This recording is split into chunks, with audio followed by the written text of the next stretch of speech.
These marks by one entrance to the Stade de France tell a story of a tragedy averted. Inside the ground on Friday night, France played Germany. The first explosion, but play went on. It was only after the second and a third and the evacuation of the French president who'd been watching that much of the crowd were moved for their safety onto the pitch.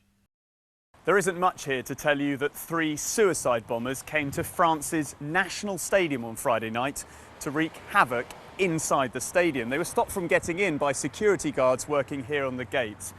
But look up on the signs and down here on the walls you can see that they're pockmarked by ball bearings from the attackers' suicide belts. En sécurité sont des héros, peut-être. En tous les cas, ils ont fait leur métier très honorablement, très correctement.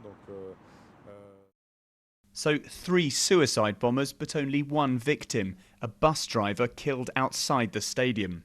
It's thought not all the attackers had tickets, and when the first couldn't get into the stadium, their plan failed.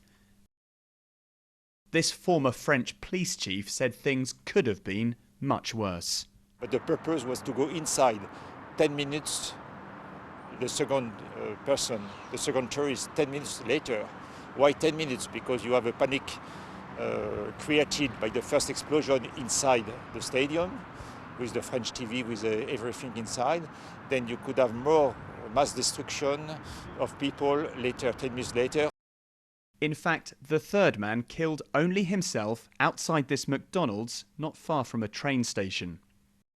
Today, England's football team joined in the minute's silence. Tomorrow they play France at Wembley.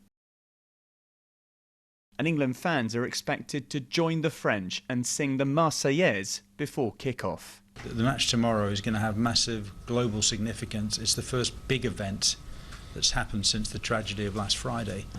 So that's why I think it's important for us to be totally supportive of them, to do something great together, to demonstrate that terrorism can't win.